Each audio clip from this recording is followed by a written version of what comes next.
네. 오늘 본문은 그 이튿날이라는 말로 시작을 하죠. 그러니까 시간적으로 우리가 지난 시간에 보았던 값비싸고 순전한 향유, 그러니까 불순물이 하나도 섞이지 않은 그 향유를 예수님의 발에 마리아가 부었던 바로 그 다음날 연장선상에서 사도 요한은 이것을 이끌어가고 있는데요. 그 다음날이라는 의미이고, 또한 엿새 전, 지난주에 봤던 것처럼 엿새 전에 마리아가 발을 부었으니 이제는 십자가를 지러 가시는 닷새 전, 5일 전이라는 시간을 우리가 생각을 해볼 수가 있겠습니다. 근데 안타까운 것은 이렇게 십자가가 임박한 순간에도 예수님의 죽음에 대한 그런 감격, 감사를 하는 사람은 제자들 중에서도 없었고 오직 마리아 한 사람뿐이었다는 사실입니다. 사람들은 모두 다 예수님의 능력에만 관심이 있었습니다. 나사로를 오늘 본문에서 읽었지만 나사로를 죽은 자 가운데서 살리신 것 때문에 그의 능력을 보고 온 것이죠. 예수님의 죽음을 보고 그 길을 따르는 사람은 없고 예수님의 능력만 보고 쫓아오는 사람이 대부분이었다는 것입니다. 죽은 자를 다시 살리시는 분이 죽임을 당해야 하는 이 모순적인 상황을 오직 마리아만 알고 예수님 앞에서 그 발 앞에 꿇어서 향유를 부으면서 울었던 것이죠. 사람들의 이런 무지와 무감각은 이제 그 이튿날 오늘 보는 본문에서도 이어지고 있습니다. 아니, 이렇게 사람들이 환영하는데요, 아니 이렇게 사람들이 기뻐하는데요, 이들이 기대하는 바와 이들이 구원자로서 예수를 기대하는 바와 예수님께서 구원자로서 예루살렘으로 들어가는 바, 이 두 가지가 완전히 대립되어 있고 대조되어 있기 때문입니다. 자, 오늘 보면 12절 13절 성경을 보면서 같이 한번 읽겠습니다. 시작. 그 이튿날에는 명절에 온 큰 무리가 예수께서 예루살렘으로 오신다는 것을 듣고 종려나무 가지를 가지고 맞으러 나가 외치되 호산나 찬송하리로다, 주의 이름으로 오시는 이 곧 이스라엘의 왕이시여 하더라. 아멘. 좀 재미있는 표현이 하나 있는데요, 예수님이 예루살렘으로 오신다는 말을 듣고 큰 무리가 왔다, 이렇게 표현을 하죠. 그 무리들이 종려나무 가지를 흔들고 호산나 주의 이름으로 오시느니 이스라엘의 왕이여 외치고 있는데, 여기에서 명절에 온 큰 무리, 사도 요한은 단어 하나인데 이거 하나로 뭔가를 알려주고 싶은 게 있는 겁니다. 명절에 온, 그러니까 예루살렘 성에 있던 사람이라는 것입니까? 아니면 타지에서 온 사람이라는 얘기입니까? 느껴지죠? 타지에서 온 사람들이 지금 예수님 주변으로 몰려서 그를 환영하고 있다는 것입니다.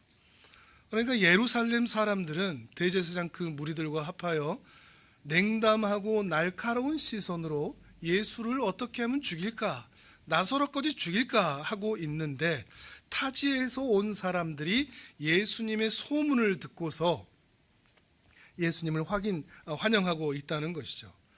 알듯이 유대인들은 3대 명절이 있어서 그 명절 때는 예루살렘에 모이게 되어 있습니다. 특히 남자들은 모두 다 모여서 하나님께 예배 드려야 했던 것이죠.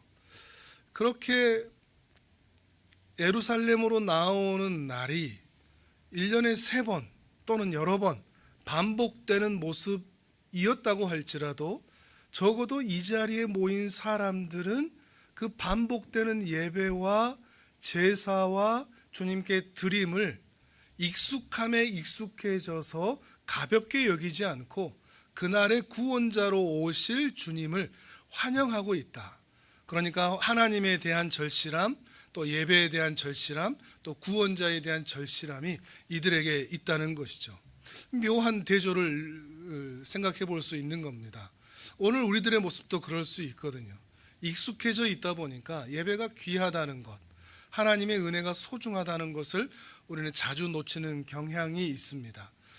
몇 주 전에도 그런 말씀을 드렸지만 우리 일상 속에 나타나는 소소한 은혜들이 얼마나 큰 은혜인지를 예배당에서 말씀을 들을 때는 확인하지만 밖에 나아가서, 예배당 밖에 나아가서 금세 잊어버리고 마는 것이 바로 우리들이라는 것이죠. 이들이 종려나무 가지를 흔들고 있습니다. 종려나무 가지를 흔든다는 것은 왕의 승리의 개선 행렬, 그래서 존경, 감사, 기쁨, 아름다움, 칭찬, 이런 것 의미를 담고서 하고 있는 것입니다. 타지에 온 사람들은 그런 마음을 가지고서 이렇게 하고 있다는 것이죠. 근데 이들은 종려나무만 흔드는 것이 아니라 거룩한 성가대가 되어서 외치고 있습니다. 뭐라고 외쳤죠? 호산나, 찬송하리로다, 주의 이름으로 오시는 이 곧 이스라엘의 왕이시여, 이렇게 외치고 있습니다. 호산나라는 이 단어의 뜻은 주여 내가 구하오니 나를 구원하소서, 이런 의미를 갖습니다. 나를 구원하소서. 시편 118편에 나와 있는 그 단어를 이들은, 이스라엘 백성들은 어떻게 가지고 있는가 하면 메시아에 대한 간절한 기다림 속에서 이 호산나를 외칩니다. 우리를 구원하소서, 우리를 살려주소서, 이런 의미를 가지고 있는 것이죠. 그런데 여기서 또 독특한 또 단어가 하나 있는데, 주의 이름으로 오시느니, 주라는 이름입니다. 주, 영어로 하면 the Lord이 될 텐데, 이 주라는 단어는 당시에는 로마 황제에게만 쓰였습니다.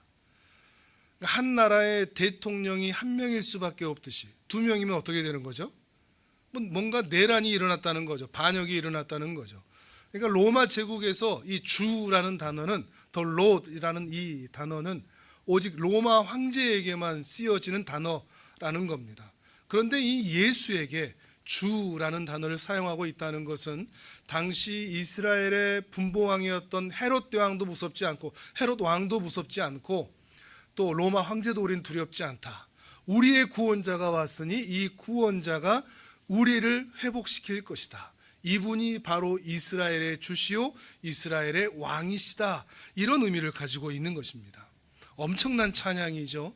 담대하게 로마 황제의 무력 앞에서도 담대하게 환영하고 있으니까 말이죠. 그런데 문제는 이렇게 환영하던 인파들이 불과 며칠이 지나지 않아서, 닷새가 지나지 않아서 예수님을 십자가에 못 박으라, 이렇게 외치는 자들이 되어 있다는 것입니다. 자, 말씀을 한번 찾아보겠습니다. 성경을 앞으로 넘기셔서 마태복음 27장 22절에서 26절까지 보겠습니다. 신약 49페이지쯤에 있고요. 말씀 노트 안에 보시면 다음 읽을 말씀들이 또 나열되어 있습니다. 자, 마태복음 27장 22절에서 26절입니다.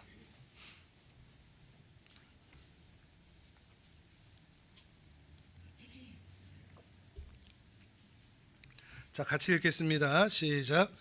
빌라도가 이르되 그러면 그리스도라 하는 예수를 내가 어떻게 하랴? 그들이 다 이르되 십자가에 못 박혀야 하겠나이다. 빌라도가 이르되 어찌미냐? 무슨 악한 일을 하였느냐?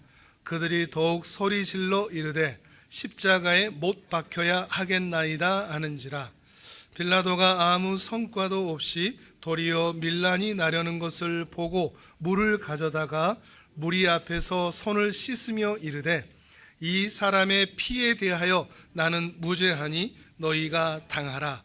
백성이 다 대답하여 이르되 그 피를 우리와 우리 자손에게 돌릴지어다 하거늘 이에 바라바는 그들에게 놓아주고 예수는 채찍질하고 십자가에 못 박히게 넘겨주니라. 아멘. 어떻게 이럴 수가 있을까요? 단지 며칠 만에 예수를 못 박으라, 호산나 외쳤던 사람들이 이스라엘의 주시오라고 외쳤던 자들이 말이죠. 단지 며칠 만에 이렇게 급격하게 마음의 변심이 일어난 이유가 뭘까요? 오늘은 그 이야기를 같이 살펴볼 건데요. 이들 중에는 예수님께서 오병이어로 수천 명을 먹이실 때 그 자리에 있었던 사람도 있었을 겁니다. 아마도요. 그리고 수많은 기적과 이적을 체험한 사람도 있었을 것이고, 그 누구에게도 들어보지 못한 진리의 말씀을 예수님에게 직접 들었던 사람도 있었을 것입니다. 그런데 왜 이렇게 변심할 수 있는가 하는 겁니다.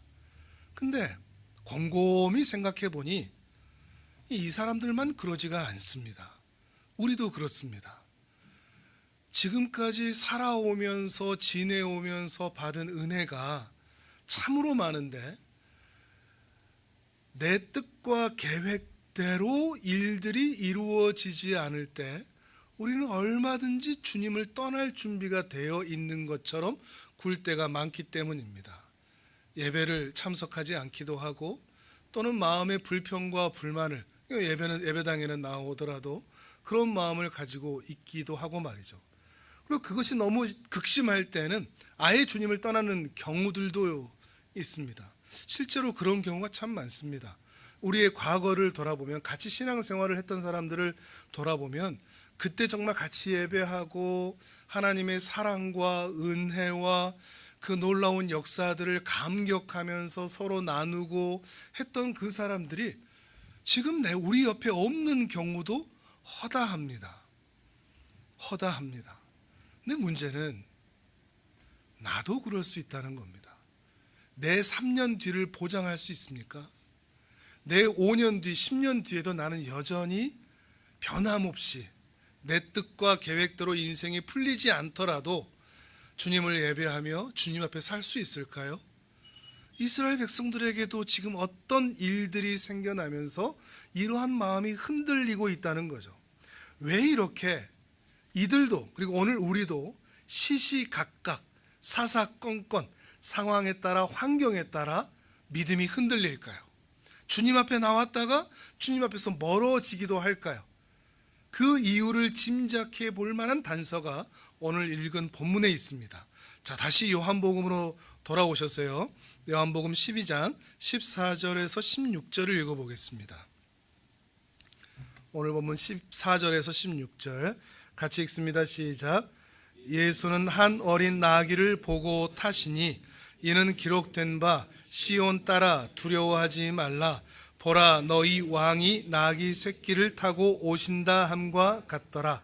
제자들은 처음에 이 일을 깨닫지 못하였다가 예수께서 영광을 얻으신 후에야 이것이 예수께 대하여 기록된 것임과 사람들이 예수께 이같이 한 것임이 생각났더라.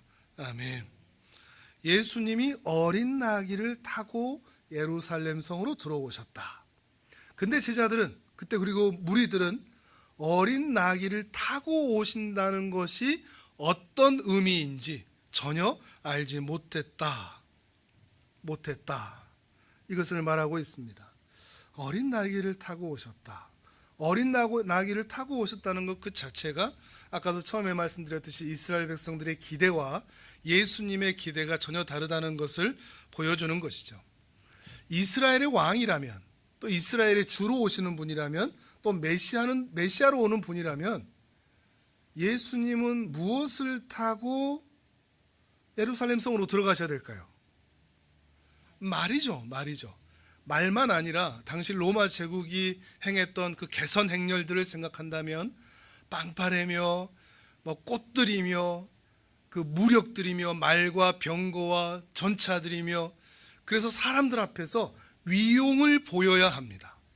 그래서 종려나무로 가지를 흔들다가 제 생각에 혼자 웃었는데, 왜 나귀 새끼를 타고 들어오지? 이거 뭐지? 하는 생각이 아마 이스라엘 백성들 사이에서도 호산나 외치면서도 이거 뭐지? 하는 생각이 있지 않았었을까? 이런 생각을 또한 해보게 됩니다. 정말로 메시아라면, 이스라엘의 왕이시라면 말을 타고 들어오셔서 강한 위용을 보여주셔야 될 텐데, 나귀는, 특히 어린 나귀는 군대용이 아닙니다. 전쟁용이 아니죠. 운반용입니다. 서민용입니다. 사람들이 타는 것이죠. 그러니까 예수님이 그 환영 인파 속으로 어린 나귀를 타고 오시는 것은 다른 이스라엘 서민들의 모습과 전혀 구별되지 않는다는 겁니다. 왕 같지가 않은 것이죠. 그 위엄과 무력도 보이지를 않고 있다는 것입니다. 나귀를 타고 오신다는 것이 무엇인가? 오늘 본문 15절에 스가랴 9장 9절에서 10절 말씀을 인용하고 있는 말씀인데, 자, 그 말씀도 찾아보겠습니다. 스가랴를 가보시죠. 스가랴 9장 9절에서 10절입니다. 제일 뒷부분이 말라기니까 말라기 바로 앞에 있습니다. 학계 스가랴 말라기 스가랴 9장 9절에서 10절입니다.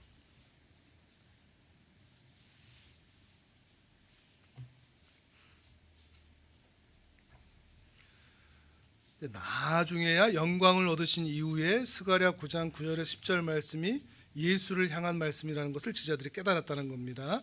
자, 스가랴 9장 9절에서 10절 1320페이지 같이 읽습니다. 시작. 시온에 따라 크게 기뻐할지어다. 예루살렘에 따라 즐거이 부를지어다. 보라, 내 왕이 내게 임하시나니 그는 공의로우시며 구원을 베푸시며 겸손하여서 나귀를 타시니 나귀의 작은 것 곧 나귀 새끼니라. 내가 에브라임의 병거와 예루살렘의 말을 끊겠고 전쟁하는 활도 끊으리니 그가 이방 사람에게 화평을 전할 것이요 그의 통치는 바다에서 바다까지 이르고 유브라데 강에서 땅끝까지 이르리라. 아멘. 장차 메시아가 오셔서 예루살렘을 회복하고 또 예루살렘을 이스라엘을 괴롭히던 그 대적들을 정복하고 그 정복한 나라들마저도 하나님을 섬길 수 있도록 메시아가 오셔서 이 일을 하시겠다는 겁니다. 그런데 독특한 장면이 있습니다. 우리 함께 읽었던 것처럼 어린 나귀 새끼를 타고 온다는 거죠. 어린 나귀를 타고 오는 그 무기력한 통치로, 다스림으로 모든 열방을 정복할 수 있을까요? 그 낮아진 통치로 세상이 화평하게 될 수 있을까요? 일반 상식에 맞지 않습니다. 그런데 주님은 그렇게 하신다는 것이죠. 이 낮아짐은 주님의 나라가 어떤 나라인지를 드러내는 매우 상징적인 의미라고 할 수 있습니다. 겉으로는 연약해 보이고 힘이 없어 보이지만 초라하고 무력한 모습으로 보이지만 그 겸손과 정의로 세상을 공의로움과 사랑하심으로 다스리겠다, 이런 의미라는 것이죠. 그런 의미에서 여기서 나오는 겸손이라는 말은 무기력하다는 말이 아닙니다. 예수님이 들어오시는 그 모습을 봐도 떳떳하고 당당하게 들어오고 계시기 때문이죠. 그러니 이 장면은 자신의 모든 신적 특권, 권능을 내려놓고 예루살렘에 들어오신 예수님의 모습은 장차 하나님께서 택한 자들을 천상의 예루살렘 도성으로 이끄시는 하나님 나라의 역사를 상징하는 장면이라고 할 수 있습니다. 그런데 낮고 겸손한 모습으로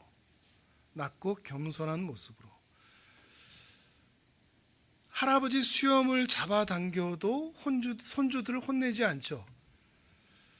할아버지 등에 올라타서 이랴 소리 내봐 그래도 할아버지는 껄껄 웃기만 합니다. 왜 그럴까요? 사랑하기 때문이죠. 사랑하면 낮아질 수 있습니다. 사랑하니까 낮아져서 섬기시는 겁니다. 사랑하기 때문에 기꺼이 엎드릴 수 있는 것이죠. 그러니까 예수님이 어린 나귀를 타신 이유는 사랑하기 때문이라는 것입니다. 죄인들을 사랑하기 때문에, 그의 성정이 독특해서가 아니라, 그의 신성이 우리 사람과 같지 않아서가 아니라 그의 사랑을 증명하시고 드러내시기 위해서 특히 기회를 주기 위해서입니다. 기회를 주기 위해서. 이게 무슨 말인가 하면 이 대조를 또한 잘 살필 수 있어야 되는데, 예수님은 장차 한 번 더 오실 겁니다. 그래서 우리는 주님의 재림이라고 표현을 하죠. 주님의 초림과 주님의 재림이 있습니다. 주님의 초림 때는 나귀를 타고 오셨습니다. 주님의 재림 때는 뭘 타고 오실까요? 말 타고 오시죠. 찾아봐야죠. 또 확인해봐야죠. 요한계시록으로 가보겠습니다. 이번에는 성경 제일 뒷부분이죠. 요한계시록 19장 11절에서 16절입니다.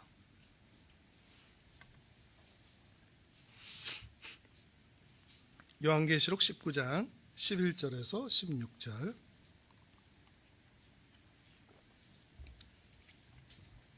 같이 읽겠습니다. 시작. 또 내가 하늘이 열린 것을 보니 보라, 백마와 그것을 탄 자가 있으니 그 이름은 충신과 진실이라. 그가 공의로 심판하며 싸우더라. 그 눈은 불꽃 같고 그 머리에는 많은 관들이 있고 또 이름 쓴 것 하나가 있으니 자기밖에 아는 자가 없고 또 그가 피 뿌린 옷을 입었는데 그 이름은 하나님의 말씀이라 칭하더라. 하늘에 있는 군대들이 희고 깨끗한 세마포 옷을 입고 백마를 타고 그를 따르더라. 그의 입에서 예리한 검이 나오니 그것으로 만국을 치겠고 친히 그들을 철장으로 다스리며 또 친히 하나님 곧 전능하신 이의 맹렬한 진노의 포도주 틀을 밟겠고 그 옷과 그 다리에 이름을 쓴 것이 있으니 만왕의 왕이요 만주의 주라 하였더라. 아멘. 스가랴 말씀에서 예수님의 낙이 타고 오심, 그리고 요한계시록까지 이어지는 과정 가운데 대조가 있죠. 초림 때는 나귀를 타고 오셨다. 재림 때는 백마를 타고 오신다. 그리고 그 무리들도, 구원받은 자들도 흰 옷을 입고 백마를 타고 그 뒤를 따른다. 큰 상징을 그 안에 담고 있습니다. 왜 이 차이가 있을까요? 왜 처음부터 말을 타고 오지 않으셨을까요? 위용과 힘을 가지고 오지 않으셨을까요? 말씀드렸듯이 기회를 주기 위함입니다. 마치 예수님께서 공적 생애를 시작할 때에 그의 앞에 세례 요한이 광야에서 회개하라 천국이 가까이 왔느니라 라고 외치면서 메시아를 받아들일 준비를 하게 하였듯이 예수님의 초림 때에는 말을 타고 오지 않고 나귀를 타고 오심으로 이제는 택함 받은 백성들이 돌이켜 회개하고 주님 앞으로 나아갈 기회와 시간을 주기 위한 것이라는 거죠. 만약에 초림 때 예수님이 말을 타고 오셨다. 이것은 어떤 의미를 가질까? 요한계시록의 말씀을 생각한다면 그땐 곧장 심판입니다.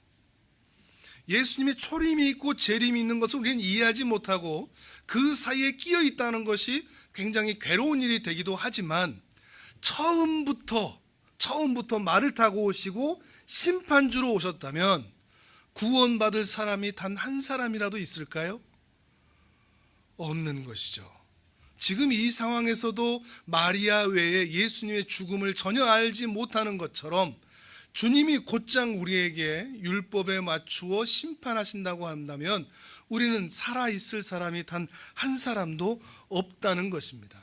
하지만 나귀를 타고 예루살렘 성으로 들어오시는 모습을 우리가 보면서, 그리고 예수 그리스도의 십자가에서의 죽음과 또 무덤에서의 부활의 모습을 보면서 삼위 하나님께서 우리같이 쓸모없는 죄인들을 얼마나 사랑하시는지, 그리고 오늘이라는 시간 속에서 얼마나 기다려주시고 기회를 주시고 참아주시고 바라보고 계시는지, 못난 우리들을 눈동자처럼 지키시는지, 그 사랑이 바로 이 나귀 타고 들어오신 예수님의 모습을 통해서 확인할 수 있다는 것입니다. 하나님의 뜻은 우리의 망함이 아닙니다. 우리가 망하여 심판받는 것을 하나님은 원하지 않으십니다. 하나님의 뜻은 우리의 영원한 생명입니다. 위로입니다. 평안입니다. 우리가 그것을 확인하는 것이죠. 그런데 문제는 당시 이스라엘도 그렇고 오늘 우리도 그렇고 예수님이 이 땅에 오신 그 이유들을 알지 못한다는 것에 있습니다. 예수님이 오셔서 어린 나귀 새끼를 타고 오셔서 십자가에서의 죽음과 무덤에서의 부활을 행하셔야만 하는 우리가 그런 죄인이라는 인식이 그다지 없다는 것입니다. 이스라엘 백성들은 어떻게 생각했는가 하면 자기들은 구원은 이미 받았다고 생각합니다. 우리는 이미 의롭다. 우리는 율법을 준수했다. 대제사장 무리가 다 그리했죠. 그러니까 우리가 구원받아야 할 죄인이다. 주님으로 말미암아 새로워져야 된다. 깨끗해져야 된다. 이런 생각을 전혀 하지를 않았다는 것입니다. 그저 현실적인 그 로마에서의 핍박과 사회에서의 가난과 질병 이런 것들에서만 우리를 좀 살려주기를 바라는, 구원해주기를 바라는 그런 마음으로 이스라엘 백성들은 열렬히 환영했다는 것입니다. 이스라엘 백성들의 결과가 뭐라고 그랬죠? 지난주에 우리가 봤듯이 메시아를 받아들이지 않은 것 때문에 결국 망하고 말았다는 겁니다. 자, 이번엔 누가복음 말씀을 볼 텐데요. 이거는 화면을 보셔도 되겠습니다. 누가복음 19장에는 똑같이 예루살렘 입성하는 장면이 나옵니다. 그 장면에 또 몇 가지 말씀들이 덧붙여져 있습니다. 자, 그걸 같이 확인하겠습니다. 누가복음 19장 38절에서 44절까지입니다. 같이 읽습니다. 시작. 이르되 찬송하리로다 주의 이름으로 오시는 왕이여 하늘에는 평화요 가장 높은 곳에는 영광이로다 하니 무리 중 어떤 바리새인들이 말하되 선생이여 당신의 제자들을 책망하소서 하거늘 대답하여 이르시되 내가 너희에게 말하노니 만일 이 사람들이 침묵하면 돌들이 소리 지르리라 하시니라. 가까이 오사 성을 보시고 우시며 이르시되 너도 오늘 평화에 관한 일을 알았더라면 하였거니와 지금 내 눈에 숨겨졌도다. 날이 이를지라 내 원수들이 토둔을 쌓고 너를 둘러 사면으로 가두고 또 너와 및 그 가운데 있는 내 자식들을 땅에 메어 치며 돌 하나도 돌 위에 남기지 아니하리니 이는 내가 보살핌 받는 나를 알지 못함을 인함이니라. 아멘. 예루살렘 입성 중에 예수님이 예루살렘 성을 보고 우십니다. 많은 상징이 있죠. 시간을 넘어서서 계시는 예수님이시기 때문에 과거와 현재와 미래 그 모든 사람들을 한꺼번에 바라보시기 때문에 그 모두를 품고서 울고 계시는 장면일 것입니다. 그리고 그들의 처한 운명을 이렇게 얘기하죠. 돌 하나도 돌 위에 남기지 않을 것이다. 예수님은 분명히 이스라엘을 구원하기 위하여 그리고 택한 자들을 구원하기 위하여 이 땅에 오셨습니다. 그런데 이 택한 자들의 처지가 하나님의 은혜가 없이는 감히 스스로 살 수 없는 공허함과 허전함과 무기력함과 무지함과 무능함 가운데 살아갈 수밖에 없는 운명들입니다. 그래서 예수님은 하나님이심에도 불구하고 사람으로 오셔서 십자가에서 처절한 고통을 당하시고 돌아가셨습니다. 그런데 이러한 낮아지신 마음을 세상 사람들은 오해합니다. 너희 신은 왜 그 모양이냐? 너희 신이 정말 대단한 신이라면 구원을 줄 뿐만 아니라 현실적인 복, 현세적인 복도 마구 넘치도록 주셔야지 왜 이런 복은 신자들에게 잘 주지 않고 구원만 말하느냐? 근데 이런 말 우리는 주변에서 많이 듣는데 이런 말에 우리도 현혹이 됩니다. 그러네. 구원해 주신 것 그건 뭐 그냥 가는 건데 나는 왜 삶이 이런가? 내 문제는 왜 해결해 주지 않으시는가? 마찬가지로 예수님과 신자의 동상이몽인 것이죠. 예수님의 소원과 우리의 소원이 다른 겁니다. 그런데 우리는 그 차이를 인지하지 못하고 이스라엘의 실패를 여전히 반복하고 있습니다. 빨리 말을 달라는 거죠. 말 타고 오시라는 거죠. 이 땅에서도 우리가 왕노릇 하겠다는 것이죠.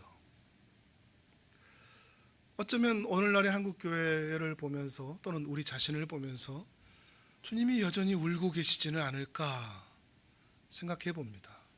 또 우리의 가는 길이 돌 하나도 돌 위에 남지 않는 그 망하는 길이 아닐까. 5년 뒤, 10년 뒤의 모습이 혹시 나는 그 길을 가고 있지 않을까. 예수님은 아직 말 타고 오지 않으셨습니다. 그러니 지금이라는 시간, 오늘이라는 시간에서 우리는 주님의 낮아지심과 사랑하심을 기억하면서 우리도 말이 아닌 낙이 타고 이 인생의 여정을 걸어가야 합니다. 예수 그리스도를 그렇게 뒤쫓아가는 것입니다. 우리가 암송하듯이 자기를 부인하고 자기 십자가를 지고 주님 가신 길을 따라가는 것이죠. 신자의 인생은 주님 가신 길을 뒤따라가는 것 외에 다른 것이 없습니다.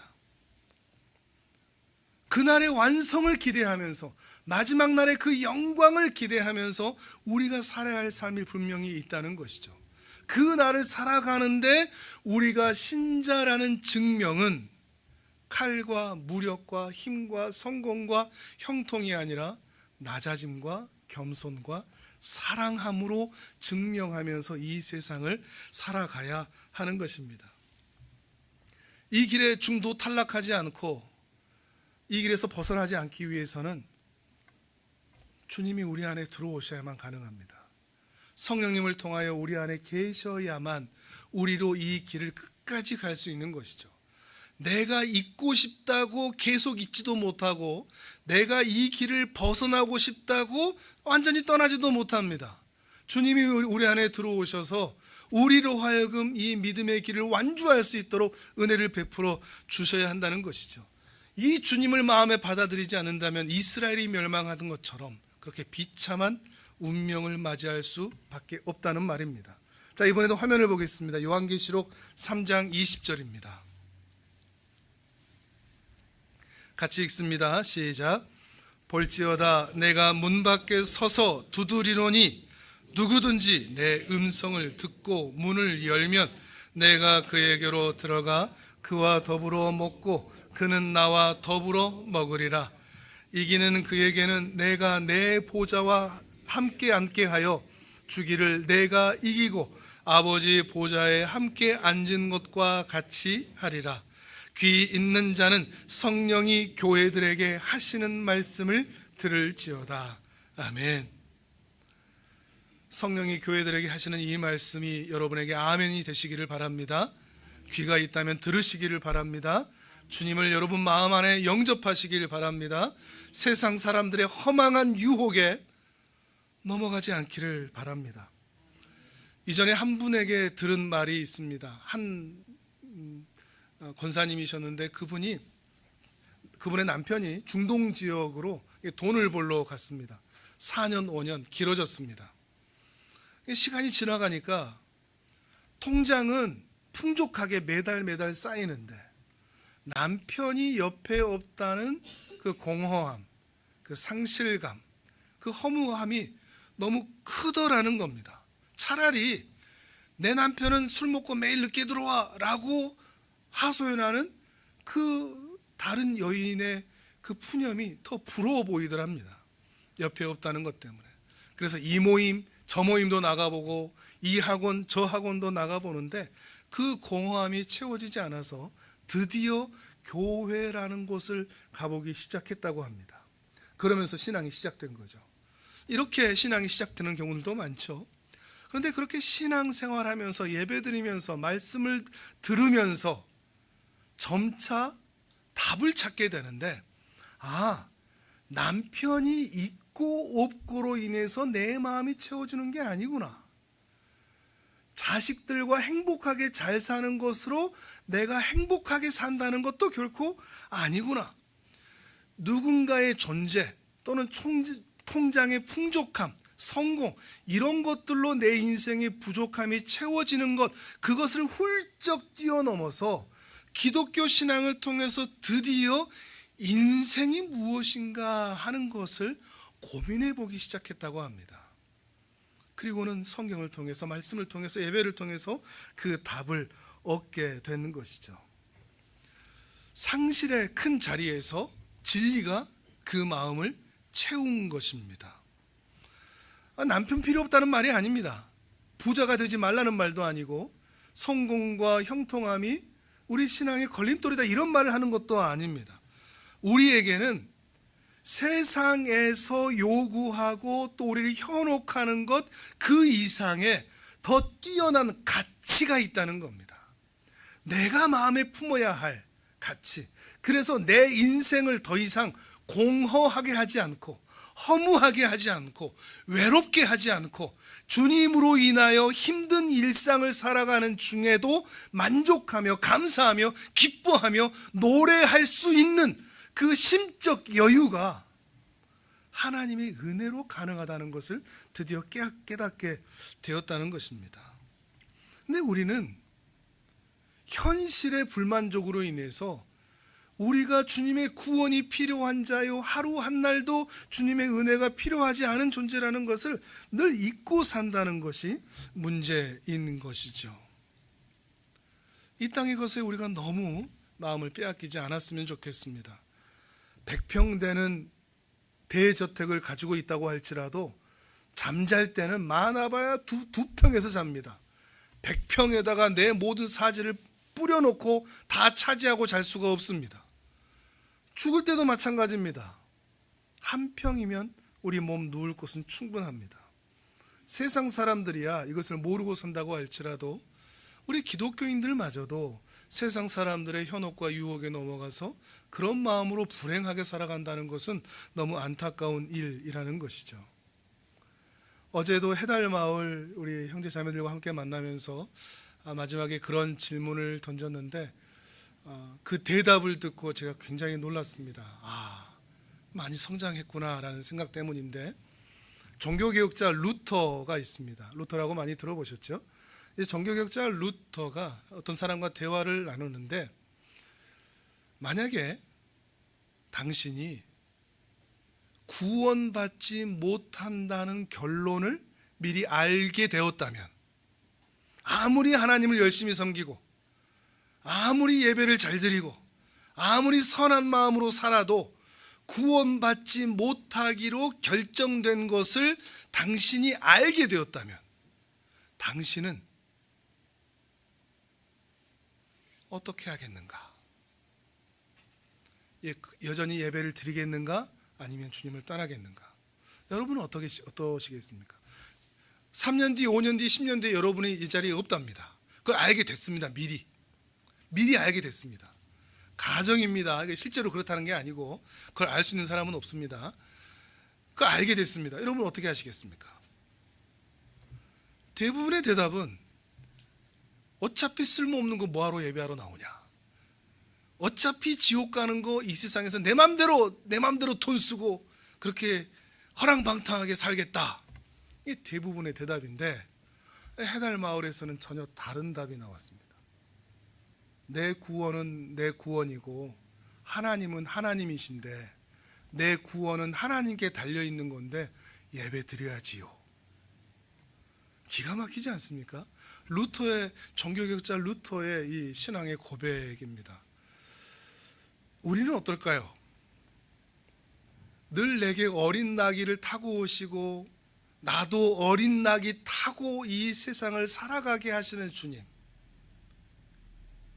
이 세상의 안락과 평안보다는 십자가 지는 인생이 옳다고 우리로 하여금 그 뒤를 좁고 협착한 길을 기어이 따라오라고 말씀하시는 그 주님, 세상의 것들을 누리고 마시고 느끼고 풍족하게 살아가고 싶은 그 마음의 소원들이 있음에도 불구하고 하나님이 하나님이시기에 나는 여전히 예배의 자리를 지킬 수 있는가?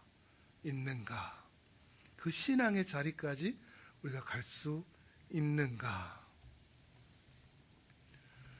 오늘도 주님은 우리 마음에 찾아와 문을 두드리고 계시는 줄을 믿습니다.